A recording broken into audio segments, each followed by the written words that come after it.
Hello viewers, तो class 12th के chapter में आपका स्वागत है। आज हम लोग डिस्कस करेंगे चैप्टर अपना किंग्स, फार्मर्स एंड टाउन के बारे में डिस्कस करेंगे। तो इस चैप्टर के अंदर हम बात करें कि भैया हम लोग अलग अलग डेवलपमेंट्स के बारे में पढ़ेंगे, कैसे कैसे नए पॉलिटिकल अथॉरिटी एम्पायर्स वगैरह यहाँ पे सब कॉन्टिनेंट के अंदर आए और कैसे कैसे उन्होंने रूल किया, उसके बारे में हम लोग पढ़ेंगे। और टाइम पीरियड हम लोग कौन कौन सा देखेंगे, तो वो टाइम पीरियड हमारे रहने वाला है 600 BC से लेकर 600 AD तक। तो बेसिकली हम लोग किसानों के बारे में समझेंगे, सोसाइटी कैसी थी, सोसाइटी का स्ट्रक्चर कैसा था, इकोनॉमी कैसी थी, कैसे-कैसे चेंज हुए, इन इंस्क्रिप्शंस में हमें सब कुछ मिला है। तो जैसे कि शिलालेख मिले हैं हमें अलग-अलग राजाओं के, और हम लोग बात करें कि इनमें क्या-क्या लिखा था भैया, पॉटरी के बारे में, ब्रिक्स के बारे में, सो हिस्ट्री के बारे में सब कुछ मिला था। और भैया हम लोग बात करें कि 18th सेंचुरी के अंदर हम लोगों ने बहुत ज़्यादा डेवलपमेंट देखी कि इन इंस्क्रिप्शन के बारे में काफ़ी स्टडी होने लगी। यानी कि जो इंस्क्रिप्शंस होती हैं उनकी स्टडी क्या बोलते हैं, एपिग्राफी। यानी कि एपिग्राफी की फील्ड में बहुत ज़्यादा काम होने लगा 18th सेंचुरी के अंदर। तो उसी प्रकार हम लोग बात करें कि हमारे एक अंग्रेज सिपाही थे जिनका नाम था जेम्स प्रिंसेप, यानी कि ये ईस्ट इंडिया कंपनी के वर्कर थे। और इन्होंने क्या किया था, मतलब मतलब उन्हीं के लिए काम करते थे ये। और इन्होंने क्या किया था, इन्होंने जो हमारी क्या थी, इन्होंने जो ब्राह्मणी और खरोष्टी जो लिपि थी उसको डिकोड किया था इन्होंने। और जिसमें कि इन सिस्टम ने क्या इन्होंने फाइंड किया कि भैया प्रियदर्शी के बारे में, यानी कि एक राजा, यानी कि जो बहुत देखने में सुंदर हो, और अशोक के बारे में इन इंस्क्रिप्शन के अंदर देखने को मिला हमें। तो यही सब हम लोग इस चैप्टर के अंदर डिस्कस करेंगे। और मैं इंस्क्रिप्शन के बारे में फिर से बता दूं कि भैया इंस्क्रिप्शन ऐसी चीज़ होती हैं कि जिनके ऊपर गुदाई करके या कटाई करके या छटाई करके या फिर खोद खोद के उसमें कुछ लिखा रहता है। जैसे कि आपको इस पिक्चर में देखने को मिल रहा होगा पीछे, तो बैकग्राउंड के पीछे पिक्चर लगी है, ये दीवार पे कुछ इंस्क्रिप्शन देखने को मिल रही है। इन्हीं को हम लोग इंस्क्रिप्शन बोलते हैं। तो हम लोग गड्ढा वगैरह खोद के या फिर शिलालेख, मतलब जो दीवार वगैरह होती है उसको गुदवा गुदवा के कुछ ना कुछ लिखवा देते हैं। तो इन्हीं को इंस्क्रिप्शन कहा गया था, मतलब कहते हैं हम लोग। और बस टाइम पीरियड मैंने बता ही दिया कि कहाँ से कहाँ तक स्टडी करेंगे। 600 BC से लेकर 600 AD तक डिस्कस करेंगे हम लोग। तो भैया हम लोग बात करेंगे कि भैया जैसे ही हमें ये अर्ली स्टेट्स के बारे में पता चला, तो हमारी एंशिएंट पॉलिटिकल हिस्ट्री के बारे में हमें बहुत कुछ जानने को मिला कि भैया कैसे कैसे राजा राज करते थे। तो स्टार्टिंग में हम लोग बात करें 6th-5th सेंचुरी BC में क्या हुआ था। तो यहाँ पे हम लोगों ने देखा था कि कुछ महाजनपद या फिर जनपद जैसा कॉन्सेप्ट उठ के आ रहा था, यानी कि महाजनपद जैसा कॉन्सेप्ट उठ के आ रहा था। इसमें क्या होता था कि छोटे छोटे राज्य मिलके बड़ा राज्य बन गया था, और राजा महाराजा राज करने लगे थे उस समय पर। तो हमें पता कैसे चलता है, तो भैया ये ट्राइब्स मिलके भैया सेटल हो गई थी, और इन्होंने धीमे-धीमे ग्रुप्स बना लिए थे, और धीमे और ज़्यादा फर्दर डेवलप होके इन्होंने बड़े-बड़े महाजनपद, यानी कि पहले इन्होंने जनपद बना, पहले कबीले बने, फिर जनपद बने, फिर महाजनपद बने। और हमें इनके बारे में पता कैसे चलता है, तो इस समय पर बहुत सारे फिलॉसफिकल सेक्ट भी मतलब इमर्ज कर रहे थे। तो हम लोग बात करें कि जैसे कि उस समय पर बुद्धिज़्म हुआ, जैनिज़्म हुआ, तो भैया इनके टेक्स्ट के अंदर बहुत सारी चीज़ें पता चलती हैं इन 16 महाजनपद के बारे में। 16 महाजनपद के बारे में बहुत कुछ पता चला कि कैसे-कैसे ये फ्लोरिश कर रहे थे 6th सेंचुरी BCE में। तो हम लोगों ने यही देखा कि स्टार्टिंग में तो ये क्या थे, स्मॉल थे, पर धीमे-धीमे क्या बन गए, बड़े बन गए। और इसमें इन्हें क्या कर दिया, फोर्टिफाइड कर दिया गया, इनकी कैपिटल बनने लगी। तो जैसे कि अगर हम लोग उन इम्पोर्टेंट मगध महाजनपद की बात करें, कौन-कौन से थे, काशी, कोशला, मगध। मगध सबसे इम्पोर्टेंट था और सबसे पावरफुल यही था मगध हमारा। कुरु, पांचाल, अवंती, गांधार, कंबुज, बाजी, तो ये हमारे कुछ इम्पोर्टेंट क्या हैं, उस समय के महाजनपदों में से एक हैं। और हम लोग बात करें कि जिन जनपदों के ऊपर राजाओं ने राज किया, उन्होंने किस प्रकार से रूल किया था, मोनार्की के रूल कर रहे थे। क्योंकि अगर हम लोग बात करें अर्ली वैदिक पीरियड में, हम लोगों ने देखा था कि उस समय पर जो मतलब राजा तो होते थे, पर उनमें चुनाव वगैरह होते थे। और यहाँ पे हमें देखने को क्या मिलता था, महाजनपद के अंदर हरा वो क्या बोलते हैं अपना हेरिडिटी वाला सीन देखने को मिलता है कि भैया राजा का बेटा राजा बनेगा। और यहाँ पे हमें बहुत से लोग डेमोक्रेसी को फॉलो तो स्पेन के अंदर जो मतलब रोमन एम्पायर के अंदर, या फिर हम लोग बताएं ग्रीक के अंदर देखने को मिलता है। पर यहाँ भी हम लोग इलेक्शन वगैरह के बारे में देखेंगे, समिति वगैरह कैसे कौन को चुनती थी। तो हमें यहाँ पे अलग-अलग प्रकार के सिस्टम देखने को मिलते हैं। तो जो जैसे कि हम लोग बात करें, ये अगर स्पेशली यहाँ की बात करें महाजनपद की, मैं तो आपको वर्ल्ड कॉन्टेक्स्ट में बता रहा था कि हमें अलग-अलग टाइप्स की डेमोक्रेसीज़ के, मतलब एक तरीके से अलग रूलिंग प्रकार के सिस्टम देखने को मिलते थे गवर्नमेंट। तो यहाँ पे हमें मोनार्की और कहीं-कहीं पे ओलिगार्की देखने को मिलता है, ओलिगार्की सिस्टम, जहाँ पे जनास और संघास मतलब जो रूल करते थे। और हमें हमें यहाँ पे देखने को मिला कि भैया यहाँ पे लगातार वॉर वगैरह होती रहती थी। क्यों होती थी भैया? यहाँ पे यही माना जाता था कि वॉर लड़ेंगे तो अपनी टेरिटरी को एक्सपेंड करेंगे, और दूसरा तरीका था शादियाँ करके, जिससे कि मतलब रिलेशन स्टेट में अच्छे होंगे। और क्या होता था कि भैया आपकी टेरिटरी का एक्सपेंस हो, मतलब एक्सपेंडेशन होता था कि कोई ये लड़की उनकी मिल गई तो राज भी मिल जाएगा आपको। तो हमें ये देखने को मिलता था, मतलब मैट्रिमोनियल अलायंसेस चलती थी, या फिर वॉरफेयर का तरीका अपना के अपनी टेरिटरी को बढ़ाया जाता था। और इस समय पे हमें एक चीज़ और देखने को मिली कि जो ब्राह्मण थे उन्होंने धर्मसूत्र लिखना स्टार्ट कर दिया था राजाओं के लिए, जिसके लिए मतलब एक गाइडलाइन की तरह होता था कि कैसे राजा को बिहेव करना है, या फिर कैसे अपना राज चलाना है। अब हम लोग बात करेंगे मगध के बारे में। तो मगध के बारे में अगर कहा जाता है तो ये सबसे ज़्यादा पावरफुल स्टेट है उस समय का। और ये पावरफुल कैसे बना, तो भैया ये मगध किंगडम है, ये रफली कवर करता है मॉडर्न डे पटना गया वाले इलाके को, बिहार वाला इलाका है हमारा, ये एक तरीके से कह सकते हैं। तो भैया मगध इतना पावरफुल कैसे था, इनिशियली इसकी जो कैपिटल थी वो गिरी, सॉरी मतलब राजगिरह थी, पर हम लोग बात करें मॉडर्न डे राजगिरी थी। और भैया अब इतना पावरफुल क्यों था, हम लोग इसके बारे में डिस्कस करते हैं। तो भैया पावरफुल इसलिए था क्योंकि यहाँ पे पावरफुल लोगों ने राज किया था, यहाँ पे पावरफुल किंग्स देखने को मिले, जैसे बिम्बिसारा हुआ, अजातशत्रु हुआ, महापद्मनंद हुआ। तो महापद्मनंद को एक दत्त कहते थे, यानी कि इन्हें क्षत्रियों का नाशक भी कहते थे, यानी कि इन्होंने एक मतलब जितने भी आसपास के क्षत्रिय राजा थे सबको निपटा दिया था, और इनके खिलाफ कोई खड़ा होने वाला था बहुत बड़ा एम्पायर मतलब बना दिया था इन्होंने महापद्मनंद ने। भले ही चाहे इनका जो एम्पायर था वो लंबे समय तक ना चल पाया हो, पर इनका दम थोड़ा ज़्यादा ही था। तो हमने देखा कि भैया इनकी पावर बहुत ज़्यादा थी, यहाँ के महाराजाओं की वजह से ये पावरफुल था। दूसरा था ज्योग्राफिकल एडवांटेज। तो भैया यहाँ पे हमें क्या देखने को मिलता था, रेन यहाँ पे हमें ज्योग्राफिकल एडवांटेज कैसे कैसे मिली। तो भैया इनके पास आयरन ओर की बहुत सारी क्या थी, खदानें थी। राजगीर के पास हमें आयरन ओर की खदानें देखने को मिली। तो इससे क्या बनाते थे, ये हथियार बनाते थे जो कि नॉर्मली इनके दुश्मनों के पास नहीं हो पाते थे। तो भैया हथियारों का भी बहुत फ़ायदा था, यानी कि आयरन डिपॉज़िट का बहुत ज़्यादा फ़ायदा था। और तीसरी चीज़ हमारी एग्रीकल्चर। तो भैया ये जो हमारा मगध एम्पायर पड़ता है, ये गंगा के पास में पड़ता है। तो भैया गंगा के पास की वजह से यहाँ पे बहुत अच्छी फर्टाइल मिट्टी आती है, नदियों से बहकर, हिमालय से बहकर। तो भैया यहाँ पे बहुत सारे हमें सोर्सेज़ वगैरह मिलते हैं कि यहाँ पे क्या पैडी वगैरह उगाई जाती थी, बुद्धिस्ट टेक्स्ट से हमें पता चलता है। और यहाँ के लोग घोड़ों और रथों का इस्तेमाल करते थे, मतलब चलने वगैरह के लिए।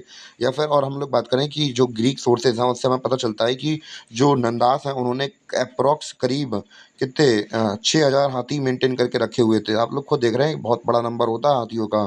तो भैया ऐसी इस वजह से जो हमारा मगध एम्पायर था वो काफ़ी पावरफुल था। और अगर हम लोग बात करेंगे अपने अर्ली एम्पायर के बारे में, तो उस समय पर एक पावरफुल किंगडम, बहुत बहुत ज़्यादा पावरफुल किंगडम था हमारा, कौन सा, मौर्यन एम्पायर, यानी कि मौर्यन राजवंश था, वो बहुत ज़्यादा पावरफुल था। तो भैया इतने पावरफुल थे, इवन कि हम लोग बात करें कि अफ़गानिस्तान तक इनका राज था, इवन कि बहुत बहुत दूर-दूर तक इनके राज हमें देखने को मिलते हैं। और इस इनके जो टाइम पीरियड हमें इनके बारे में पता कैसे चलता है, तो इसके मेन राजा कौन हैं? एक तो हमारे सॉरी हमारे एक तो हमारे महा क्या बोलते हैं, उनका नाम ध्यान नहीं आ रहा, चंद्रगुप्त मौर्य, और दूसरे हमारे कौन, अशोक। तो ये सबसे बहुत ज़्यादा पावरफुल राजा रहे इस समय के। और हम लोग बात करें इनके बारे में हमें पता कैसे चलता है, सोर्सेज क्या क्या है इनके बारे में पता चलने वाले। तो हमें ये कौटिल्य अर्थशास्त्र मिली है, जो कि मंत्री थे, किसके, प्रधानमंत्री थे, चंद्रगुप्त मौर्य के। तो बहुत भैया कहा जाता है कौटिल्य के बारे में तो आप लोगों ने सुना होगा, यानी कि चाणक्य के बारे में तो सुना होगा, तो वही है। उन्होंने अपनी किताब लिखी थी कौटिल्य अर्थशास्त्र। तो उनसे हमें पता चलता है, तो उनकी किताब मिली थी। दूसरी थी इंडिका, जो लिखी थी मेगास्थनीज ने, जो कि था कौन, अम्बेसडर था, जो कि कोर्ट में रहता था, किसके, चंद्रगुप्त मौर्य की। तो भैया 7-8 साल रहे और इन्होंने काफ़ी कुछ लिखा इनके बारे में। तीसरा हमें पता चलता है कि इन्होंने मैगज़ीन्स में बेसिकली लिखा था डेली लाइफ़ वगैरह के बारे में, क्योंकि ये कोर्ट में रहते थे और इन्हें कोर्ट का सारा सीन पता था कि कैसे-कैसे चलता है, तो इन्होंने काफ़ी कुछ लिखा उनके बारे में। और तीसरी चीज़ के बारे में पता चलता है अशोकियन इंस्क्रिप्शन से, यानी कि जो अशोक थे उन्होंने अलग-अलग ज देश के अलग-अलग हिस्सों में बौद्धिस्ट अपने, मतलब ये जो जैनिज़्म, मतलब इन्होंने अपने इंस्क्रिप्शन वगैरह काफ़ी छपवाए थे अलग-अलग हिस्सों में देश के। इवन कि अभी अपने हिस्से में तो छोड़ो-छोड़ो, अफ़गानिस्तान तक में हमें इनके इंस्क्रिप्शंस देखने को मिलते हैं।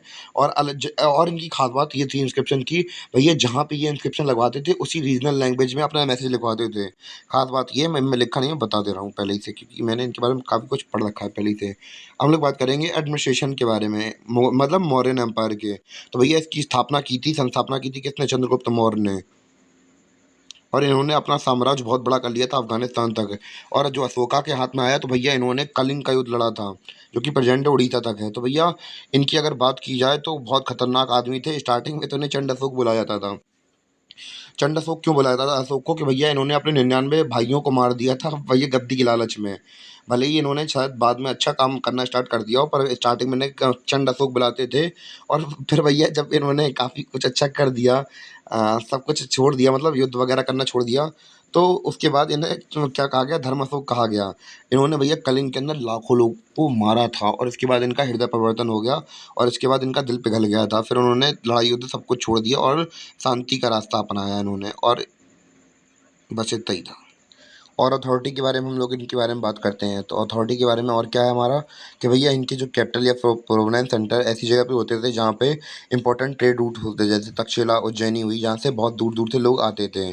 और हम लोग बात करें इनके राज्य के अंदर जो राजा होते थे वही हाईएस्ट अथॉरिटी होते थे, और इनकी हेल्प करने के लिए, इन्हें एडवाइस करने के लिए काउंसिल ऑफ मिनिस्टर होते थे जिन्हें मंत्री परिषद कहा जाता था। और इनके जो एम्पायर था वो डिस्ट्रिक्ट में डिवाइडेड था और सब डिस्ट्रिक्ट में डिवाइडेड था। और डिस्ट्रिक्ट कंट्रोल होता था किसके द्वारा, स्थांतिका के द्वारा, और सब डिस्ट्रिक्ट किसके द्वारा, ग्रामिका के द्वारा। और मैगजीनीस की बुक में हमें पता चलता है कि भैया पूरे राज्य को संभालने के लिए 30 मेंबर्स की कमेटी होती थी, जिनमें कि 6-6 लोग करके, मतलब 6 कमिटीज़ बनी हुई थी। और हर एक कमेटी के अंदर 5 लोग होते थे। और इन कमिटीज़ का मतलब कौन-कौन सी कमेटी थी, नेवी की, ट्रांसपोर्टेशन एंड फुट प्रोविडेंस की, हॉर्सेस की, फुट सोल्जर की, चैरियट्स की एंड एलिफेंट्स की। तो भैया हम लोगों ने देखा था कि मगध एम्पायर के अंदर एलिफेंट कितने ज़्यादा इंपॉर्टेंट थे, वो हमें देखने को मिल गया कि भैया अलग से कमेटी बना के रखी है इनके लिए। तो भैया ये सब हमें पता चलता है किसके बारे में, मैगस्थनीज की इंडिका किताब के बारे में। और जो भैया अशोक थे इन्होंने अलग अलग जगह पे अपने इंस्क्रिप्शन छपवाए थे, धम्म की पॉलिसी के बारे में बताया था। तो जैसा कि हम लोगों ने देखा था कि भैया इन्होंने, भैया जो बुरी चीज़ें थी वो छोड़ दी थी युद्ध के बाद, और इन्होंने शांति का रास्ता अपनाया था। और इन्होंने अपने मैसेज के थ्रू अलग अलग जगह पे क्या करवाए थे, इंस्क्रिप्शन वगैरह छपवाए थे, जिससे कि लोग अपने अपने राज्य के अंदर, जो इनका राज्य है उनके अंदर अच्छी तरीके से रह पाएँ। और उन्हें आचरण बताया कि भैया आपको क्या करना चाहिए, क्या नहीं करना चाहिए, मतलब अच्छा आचरण की तरह बताने की कोशिश की थी इन्होंने। और जो भैया हमें पता है कि इन्होंने कौन-सा एक कोई धर्म अपना लिया था। आप लोग कमेंट करके बताइए कौन-सा धर्म अपनाया था इन्होंने। तो जैसे ही हमारे अशोक का एक्सपायर हुए तो भैया इनके जो एडमिनिस्ट्रेटर थे, एडमिनिस्ट्रेशन था वो वीक पड़ने लगा, और इनके जो सक्सेसर थे बहुत कमज़ोर थे। इस वजह से वो साम्राज्य को सँभाल नहीं पाए और इसके बाद इनका अंत हो गया इनके साम्राज्य का। अब जैसे यहाँ पे भैया जैसे ही इनका एम्पायर डिक्लाइन हुआ तो भैया साउथ के अंदर भी कुछ एम्पायर हमारे इमर्ज कर रहे थे, जैसे कि चोलास हुए, चेरास हुए और पांड्यास हुए। अगर भैया अभी हम लोग अपना लेक्चर स्टॉप करते हैं, आपको एक इन्फॉर्मेशन देते हैं। भैया आपको अगर मतलब ऐसी हिस्ट्री के वीडियोस देखने में या फिर इंटरेस्टिंग हो, या फिर हिस्ट्री के बारे में जानने की इच्छा हो, तो भैया हम लोग एंशियंट हिस्ट्री और मेडिवल हिस्ट्री और मॉडर्न हिस्ट्री पूरी की पूरी इंडिया की हम लोग पहले ही अपने लेक्चर्स के अंदर कवर कर चुके हैं। तो उसमें कंप्लीट एंशियंट हिस्ट्री नाम से एक मेरे चैनल प्लेलिस्ट है, जाइए सर्च कर लीजिए, वहाँ पे आपको मिल जाएंगे पूरी हिस्ट्री। और इसमें चेरा, चोला, पांड्या जितने भी राजा महाराजा रहे सबके बारे में बिल्कुल डिटेल से हम लोगों ने बात की है। तो जाइए और देख लीजिए। तो अपना लेक्चर कंटिन्यू करते हैं। तो भैया हम लोग बात कर रहे हैं chiefs and kings in south के बारे में। तो भैया चीफ्स और किंग्स हैं ये भैया अलग अलग होते हैं, आपको पता हो तो। भैया चीफ्स, जैसे कि हम लोग बात करें नॉर्मली क्या होता है, हेरिडिटी जो किंग्स होते हैं उनके बच्चे ही किंग बन जाते हैं। पर चीफ्स के साथ ऐसा नहीं होता। चीफ्स में ये होता है कि उनको चुना जाता है, और जब उन मतलब वो काबिल नहीं होते तो हटा दिया जाता है। तो इन्हीं चीफ कम्स के बारे में हम लोग बात करेंगे, चीफ डम के बारे में बात करेंगे, जिससे हमें मतलब पता चलेगा किसी के तमिल टैक्स के बारे में पता चला, और कौन कौन से तमिल टैक्स थे, मनी मेकालई और शिलापट्टिकम कारम। तो इनसे हमें पता चलता है इस समय मतलब इन चोला चेरा पांड्यास के बारे में, और किसके इस चीफ डम्स के बारे में पता चलता है। हम लोग बात करेंगे अपने अगले टॉपिक डिवाइन किंग्स के बारे में। और एक चीज़, हाँ, मैं एक चीज़ बताना भूल गया कि भैया इस टाइम पीरियड की जो लिटरेचर थी, यानी कि इस टाइम की लिटरेचर थी साउथ इंडिया की, उसे क्या कहा, संगम लिटरेचर कहा गया, मतलब कहा गया था। मतलब साउथ में जब इस जो टाइम पीरियड मैं बता रहा था 300 बीसी, या फिर हम लोग बात करें 300 सी के आसपास की चीज़ों को हम लोग बात करें संगम लिटरेचर कहा गया है। और इसमें ये पता चला कि भैया पॉलिटिकल स्टेबिलिटी और प्रॉस्पेरिटी थी। और चोला के बारे में अगर मैंने आपको दिलचस्पी हो तो चैनल की प्लेलिस्ट में डले भी हैं चैनल्स, तो मैं चोरा चेला पांड्या के बारे में सबको डिटेल्स बताया है कि भैया कैसे जो चोलास थे वो इस समय पर इन्हें ओल्ड चोलास बोला जाएगा, और इंपीरियल चोलास आएंगे कब, 820 800 एडी वगैरह में आएंगे, तो बहुत ज़्यादा पावरफुल हो जाएंगे। तो इस समय के बाद थोड़ा बहुत इमर्ज करेंगे, फिर बाद में डूब जाएंगे यहाँ पे भी चोलास वगैरह। और हम लोग अब बात करेंगे अपने डिमांड किंग्स के बारे में। तो अगर डिवान किंग की बात की जाए तो भैया उस समय पर पावरफुल डायनेस्टी से जो राजा वगैरह होते थे, वो लोग क्या करते थे, अपने आप को अगर महान दिखाना होता था तो भगवान से रिलेट करके दिखा देते थे। तो ऐसे ही उनका काम चल जाता था। जैसे कि बहुत से लोगों ने अपने आप को भगवान पुत्र कहा है। तो जैसे कि हम लोग बात करें उस समय पर एग्जाम्पल किसका लेंगे, हम लोग डिवाइन किंग्स में कोसांस वगैरह आ जाएंगे। तो भैया ये लोग अपने आप को क्या करते थे, टाइटल्स वगैरह देते थे। और हम लोग बात करें, इन्होंने काफ़ी स्कल्पचर स्टैचू वगैरह बनवाए हैं अपने, मतलब अपने लिए, कि भैया इनको अथॉरिटी दिखाने में मज़ा आता था। और दूसरी डायनेस्टी के बारे में बात करें कि जो गुप्ताज थे, उनके टाइम पीरियड पर इन्होंने आर्ट एंड लिटरेचर को, आर्किटेक्चर को काफ़ी ज़्यादा प्रोत्साहन किया था। और इवन की गोल्डन एज भी कहा जाता है इंडिया का इनके टाइम पीरियड को। और इनके समय पर हमें बहुत सारी इनके मतलब प्रेयसी वगैरह लिखवाते थे, जिनमें जो राजा वगैरह होते थे उनकी बढ़ाइयाँ लिखी होती थी। और उसमें से है हमारे हरीश ने लिखी है एक, क्या, इन्होंने भी बहुत सारी चीज़ें लिखी हुई हैं। जैसे कि प्रयास हस्ती इज अ प्रयाग प्रहस्ती के बारे में आप लोगों ने सुना होगा, पिलर इंस्क्रिप्शन के बारे में। तो काफ़ी कुछ उनके गुणगान वगैरह होते थे। जैसे समुद्रगुप्त के बारे में लिखा हुआ था। और ये पावरफुल रूलर, मतलब राजा हैं गुप्त डायनेस्टी के। तो भैया राजा अपनी बढ़ाई चढ़ाई करवा के लिखवाते ही रहते थे उस समय पर। भैया हर किसी का यही मन होता है कि भैया अपनी अथॉरिटी दिखाई जाए और अपने बारे में बताया जाए, क्योंकि सब अपने आप को एक हीरो की तरह देखते हैं। तो भैया राजा महाराजा क्यों नहीं देखेंगे। तो हमें ये सब देखने को मिलता है कि राजा महाराजा कैसे अपने आप को बड़ा दिखाने की कोशिश करते थे उस समय पर, अपनी अथॉरिटी शो करते थे। तो भैया हमने अभी पिछले वीडियो में देखा, फिर से अपने स्लाइड में देखा था कि भैया जो राजा महाराजा थे अपने आप को बहुत ग्लोरीफाई करके दिखाते थे, पर एक्चुअली कहानी वैसी थी नहीं। तो हमारा अगला टॉपिक है चेंजिंग कंट्री साइड, यानी कि गांव वाला कैसे कैसे गांव वगैरह क्षेत्र में चेंजेस है। तो भैया हमें पता चलता है कि भैया जैसा राजा की परसेप्शन होती थी भैया वैसी एक्चुअली थी नहीं। तो जहाँ तक कथाएं हैं वो भैया, वो एक अच्छा एग्जाम्पल है कि भैया जो लोग थे उनके बारे में क्या सोचते थे। तो लोग उनके बारे में कुछ ज़्यादा अच्छा नहीं सोचते थे, क्योंकि भैया जो राजा वगैरह होते थे उन पर बहुत ज़्यादा हैवी टैक्सेस इम्पोज करते थे। तो भैया उनके पास केवल दो ही ऑप्शन बनते थे, या फिर सब कुछ छोड़ के भाग जाओ, और दूसरा तरीका था कि भैया अपनी प्रोडक्शन करके, अपनी प्रोडक्शन बढ़ा के अपना फ़ायदा करो, राजा का फ़ायदा करो। दो तरीके थे। तो इन लोगों ने अलग-अलग स्ट्रैटेजीज़ को अपनाना स्टार्ट कर दिया। जैसे कि जो हम लोग बताते हैं, जिससे खोदते हैं ज़मीन, मतलब जब सिंचाई, मतलब खुदाई वगैरह इरिगेशन करते हैं, तो उसमें आयरन का इस्तेमाल करने लगे, मतलब लोहे की इस्तेमाल करने लगे। और दूसरी बात, और दूसरा ये चीज़ थी, इरिगेशन का इस्तेमाल भी होने लगा उस समय पर। तो इससे इनकी जो प्रोडक्शन वगैरह थी वो थोड़ी बढ़ने लगी। और तो बहुत सारी चीज़ें की इन्होंने जिससे कि इनकी प्रोडक्शन बढ़ सके। और ट्रांसप्लांटेशन का भी इस्तेमाल किया गया, जिसमें कि जो पैडी के बीज होते थे उसको पानी में भिजा के रखते थे, और जब वो उनमें दाने अंकुरित होने लगते थे तब उसको काटते थे। इससे कि समय भी बचता था और जल्दी पेड़ बड़े भी हो जाते थे। और जैसे कि पहाड़ी इलाकों में हो, एग्रीकल्चर का भी इस्तेमाल किया गया। और ये सब हमें देखने को मिलता था।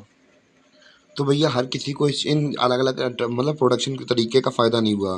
क्यों नहीं हुआ? भैया जो लोग गरीब थे, जिनके पास ज़मीनें थी, उन्हें तो भैया बहुत प्रॉब्लम देखने को मिल रही थी। और दूसरी बात ये थी कि भैया इधर पे नई प मतलब रूरल रीजन में, मतलब जो रूरल रीजन था, यानी कि गाँव वाला क्षेत्र था, उधर पे भैया नया कॉन्सेप्ट उभर के आ रहा था। यानी कि कॉन्सेप्ट कौन सा था? पोजीशन ऑफ घरापति। तो भैया गहापति, तो इसमें ये था कि भैया सारी पावर इन्हीं के पास में थी। ये एक मुखिया की तरह उभर के आए थे। तो भैया उस समय पर भी हम लोगों ने देखा था कि लैंड बहुत इंपॉर्टेंट सोर्स होती थी इनकम का। और उस समय पर हम लोगों ने देखा कैसे लेन-देन होता था, और जिसके पास जितनी ज़्यादा लैंड होती थी, उसकी समाज में उतनी इज़्ज़त होती थी। हम लोगों को इंस्क्रिप्शन वगैरह से या फिर दूसरे इंस्क्रिप्शन से पता चला है। तो भैया जो दहेज वगैरह होता था उसके अंदर भी ज़मीनें बहुत ज़्यादा बार देखना, मतलब दी जाती थी। जैसे कि हमने आपको पहले ही बताया था कि जो राजा महाराजा होते थे वो मैट्रिमोनियल अलायंसेस बना के बहुत सारी टेरिटरी को मतलब गेन कर लेते थे। और उसी का एग्जाम्पल यहाँ पे लास्ट में आपको दिख रहा होगा नीचे लिखा। तो जैसे कि यहाँ पे लिखा है, प्रवती गुप्ता जो कि बेटी थी चंद्रगुप्त सेकंड की। तो इन्होंने काफ़ी पावरफुल डायनेस्टी के बीच में शादी की थी, जिनका नाम था वकाटक डायनेस्टी। तो भैया काफ़ी दहेज वगैरह दिया था इन्होंने भारी मात्रा में।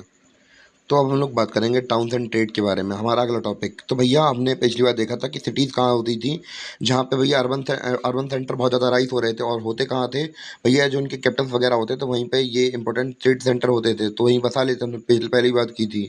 तो जैसे कि हम लोग बात करें कहाँ कहाँ होते थे, जैसे उज्जैनी हुई, पाटलिपुत्र हुए, तो ये मेन सेंटर बन गए थे हमारे। मेजर टाउन हमारे यही थे उस समय पर। भैया हम लोगों ने देख लिया कि भैया यहाँ के शहर थे वो, कि जो मतलब ट्रैवलिंग के पर्सपेक्टिव से यहाँ जहाँ पे ज़्यादा लोग आ सकें तो वहीं पे शहर बनते थे। और वहीं पे उसकी जो महाजनपद थी उनकी कैपिटल बना दी जाती थी, जैसे कि उज्जैनी, पाटलिपुत्र, ये तो हमने देख लिया था। अब इनके अंदर रहते कैसे लोग थे। तो भैया इनके अंदर बहुत अमीर लोग और जो बहुत बड़े बड़े क्राफ्टमैन हैं वो लोग रहते थे। और हमें यहाँ पे नॉर्थ ब्लैक पोलिश वेयर, यानी कि ऐसे बर्तन देखने को मिलते हैं। और हमें यहाँ पे गहने वगैरह मिले हैं, टूल्स वेपन्स वगैरह मिले हैं, जो कि बने हैं किससे, गोल्ड से, सिल्वर से, कॉपर से, ब्रॉन्ज से, आइवरी शेल से और टेराकोटा से। और हमें ये पता कैसे चलता है, हमें वोटिवी इंस्क्रिप्शन से भी पता चलता है कि जो लोग होते थे भैया गिफ्ट देते थे रिलीजियस इंस्टीट्यूशन को, जैसे कि मंदिर को ज़मीन दान देना हुआ या फिर दूसरे इंस्टीट्यूशंस को दान देना हुआ, तो हमें ये देखने को मिलता था। और भैया हम लोग बात करें हम ट्रेडिंग गुड्स के बारे में, तो भैया बहुत दूर-दूर से यहाँ पे लोग आते थे व्यापार करने के लिए। और भैया वो लोग कैसे आते थे, ग्रुप्स में आते थे और अपने मतलब बैलगाड़ियों में आते थे, कैरावैन्स में आते थे ट्रैवल करते हुए। तो अपने साथ ये लोग किस चीज़ का मतलब व्यापार करते थे, salt, grain, clothes, metal, oats, stones, timber, medicine plant and papers वगैरह, इन सब का ये लोग क्या करते थे, ट्रेड करते थे। अब हम लोग बात करेंगे कॉइन्स के बारे में। तो भैया न्यूमिस्मेटिक्स क्या होती है, स्टडी ऑफ कॉइन्स होती है। तो ये वर्ड हमसे बहुत बार पूछ लिया जाता है। तो कॉइन्स के बारे में हम लोग बात करें क्या होता है, तो भैया ये किसी भी पर्टिकुलर रीजन के dynasty, political and economic history के बारे में बहुत ज़्यादा इंपॉर्टेंट इन्फॉर्मेशन देते हैं। कौन सिक्के की, भैया कि राजा कैसा था, क्या सोचता था, क्या उसने इम्प्रूवमेंट मतलब क्या प्रिंट करवाया सिक्के के ऊपर। इससे हमें बहुत कुछ पता चलता है उस टाइम पीरियड के बारे में, उसकी हिस्ट्री कैसी थी, कल्चर कैसा था, क्या क्या था, हमें सिक्कों से बहुत कुछ पता चलता है। तो भैया जो करेंसी बेस्ड एक हम लोग बात करें सिस्टम है, ये हमें महाजनपद के टाइम पीरियड से ही देखने को मिल जाता है। जैसे कि पहली बार हम लोगों ने कब देखा था, जो इंडो ग्रीक कॉइन्स थे, ये भैया पहले ऐसे सिक्के थे जिसमें कि इमेज वगैरह या नेम वगैरह छपना स्टार्ट हुआ था, और कुशन्स ने पहली बार गोल्ड कॉइन छपवाए थे। और इवन की बात करें साउथ इंडिया के अंदर हम लोग बात करें, बहुत भारी मात्रा में रोमन सिक्के मिले हैं, यानी कि हमें इससे पता चलता है कि उनका और रोमन्स का साथ बहुत बड़ा बड़ा ट्रेड होता था। और हम लोग बात करें ट्राइबल्स ने भी सिक्के छपवाना स्टार्ट करवा दिए थे, जैसे कि उनका एग्जाम्पल बात करें यऊ तो भैया ये लोग ऐसी ट्राइबल कम्युनिटी थी जिन्होंने सिक्के वगैरह छपवाए थे। और सबसे सुंदर सिक्के किसके मिलते हैं, गुप्ता एज के गोल्ड कॉइन्स हमें बहुत ज़्यादा सुंदर देखने को मिलते हैं। तो हम लोग अब बात करेंगे, फिर से दोबारा से आते हैं इंस्क्रिप्शंस के ऊपर। तो भैया जो इंस्क्रिप्शंस होती हैं इन्हें डिसाइफर कैसे किया जाता है। तो भैया अगर हम लोग बात करें कि जो इंस्क्रिप्शंस होती हैं तो वो किस लैंग्वेज में लिखी गई थी, वो हमारे लिए जानना बहुत इंपॉर्टेंट होता है। तो सबसे पुरानी हमारी इंस्क्रिप्शंस हमें कौन सी देखने को मिली है, 4th सेंचुरी BC की, वो है ब्राह्मणी और खरोष्ठी। तो इनको बारे में हम लोग थोड़ी समझने की कोशिश करते हैं अब। तो पहले हम लोग बात करेंगे ब्राह्मणी के बारे में। तो भैया आज ब्राह्मणी की बात करें तो हमारी जो मॉडर्न इंडियन लैंग्वेजेस हैं तो भैया इसी के बेस पर लिखी गई हैं। और हम लोग बात करें कि इसको बहुत ज़्यादा इस्तेमाल किया गया था अशोकन एम्पायर में। जो अशोका की इंस्क्रिप्शन के बारे में हम लोगों ने पहले चर्चा की थी, तो इनको मतलब अशोकन इंस्क्रिप्शन में काफ़ी यूज़ किया गया था ब्राह्मणी जो भाषा थी उसको। और जेम्स पर्शियप ने इसे पहली बार हम लोग बात करें डिकोड किया था ब्राह्मणी को, कब, 1838 में। और दूसरी लैंग्वेज की बात करते हैं खरोष्टी। तो भैया इसको भी हम लोग बात करें, जेम्स परसेप ने भी डिस्कवर मतलब डिकोड किया था। और ये ज़्यादातर स्क्रिप्ट थी, इसका इस्तेमाल होता था नॉर्थ वेस्ट वाले रीजन के अंदर। और मतलब इस स्क्रिप्ट का इस्तेमाल सिक्कों पर ज़्यादा होता था जिसमें कि राजा वगैरह के नाम लिखे रहते थे। तो भैया हम लोग बात करें जो हमारे इंस्क्रिप्शंस होते हैं वो इतने ज़्यादा इंपॉर्टेंट क्यों होते हैं। तो ये किसी खास बेसिस मतलब किसी खास इवेंट के लिए लिखे जाते थे, इसलिए ये रिलायबल होते हैं। और ये किसी भी टाइम और या फिर किसी प्लेस के बारे में बहुत ज़्यादा कनेक्टेड होते हैं और उस समय की काफ़ी इंपॉर्टेंट इन्फॉर्मेशन देते हैं। तो भैया हम लोगों ने देखा था कि भैया काफ़ी रिलायबल थी ये हमारी इंस्क्रिप्शन। और इनका बेसिकली ये किसके बारे में चर्चा करते थे, पॉलिटिकल सिचुएशन के बारे में ज़्यादा मतलब चर्चा वगैरह होती थी इसके अंदर। और इससे हमें लैंड सिस्टम के बारे में पता चलता था, कोई ज़मीन वगैरह दे दिया आपने, और इन इंस्क्रिप्शन में वगैरह में लिखा रहता था। और हमें इससे रीजन के बारे में बहुत ज़्यादा पता चलता है। जैसे कि अशोकियन इंस्क्रिप्शन के अंदर बौद्धिज्म के बारे में लिखा है कि भैया इस समय पर बौद्धिज्म बहुत जल्दी तेज़ी से फैल रहा था। तो अलग अलग चीज़ों के बारे में हमें इंस्क्रिप्शन से पता चलता है और काफ़ी रिलायबल भी होती हैं, क्योंकि भैया ये किसी भी मतलब किसी भी स्पेशल टाइम के पीरियड के बारे में बात करती थी और किसी इवेंट के लिए लिखी जाती थी, इसलिए इम्पोर्टेंट होती थी ये रिलायबल भी थी। अब हम लोग डिस्कस करेंगे लिमिटेशंस ऑफ इंस्क्रिप्शंस, यानी कि कुछ कमियां भी तो थी इन इंस्क्रिप्शन एविडेंसेस के बारे में। तो भैया हम लोग बात करें कि भैया इनके ऊपर जो लेटर होते हैं कभी कभी हमें बहुत अच्छी तरीके से गढ़े नहीं होते हैं, और गढ़े भी होते हैं तो कभी कभी मिटर भी जाते हैं, तो ये होता है। और बहुत बार तो ये होता है कि कुछ लेटर मिसिंग हो जाते हैं, तो इससे भी बहुत ज़्यादा प्रॉब्लम होती है, तो इससे हमें पता नहीं चल पाता है। और भैया इतना ईजी नहीं होता है इनको समझ पाना, यानी कि ऐसा नहीं है कि हम लोग हर वर्ड को डिकोड कर पाते हैं, हम लोग थोड़े बहुत को ही डिकोड कर पाते हैं, उससे मतलब निकालने की कोशिश करते हैं। और भैया बात करें कि ये लिखे गए थे हज़ारों सालों पहले लिखे गए थे, और इन्हें मतलब बिल्कुल इनका एग्ज़ैक्ट मतलब निकाल पाना तो सबके लिए थोड़ा मुश्किल ही होता है। और जैसे कि बात करें कि हमें पता बहुत बार तो ये नहीं होता है कि ज़रूरी नहीं है कि वो बिल्कुल हमारे मेन चीज़ों के बारे में बताए, जैसे कि पॉलिटिकल के चेंजेस के बारे में बता दिया, इकोनॉमिक चेंजेस के बारे में बता दिया। अब ये थोड़ी ना जो डेली की रूटीन है उसके बारे में बताया जाएगा, कैसे लोग रहते थे, कैसे नहीं रहते थे। को ऐसा इंस्क्रिप्शन में कुछ नहीं मिलता है। यानी कि हम लोगों ने पहले ही बात की थी कि भैया ये मेन इवेंट या फिर पॉलिटिकल चीज़ों के बारे में ज़्यादा ही डिस्कस करते थे, और हमारा यही चैप्टर केवल यहीं तक था और यहीं पे हमारा चैप्टर खत्म होता है। उम्मीद है कि आपको चैप्टर समझ में आया हो, और थोड़ी बहुत जो बीच में डिस्टर्बेंस हुई उसके लिए मैं पहले ही सॉरी बोल देता हूँ।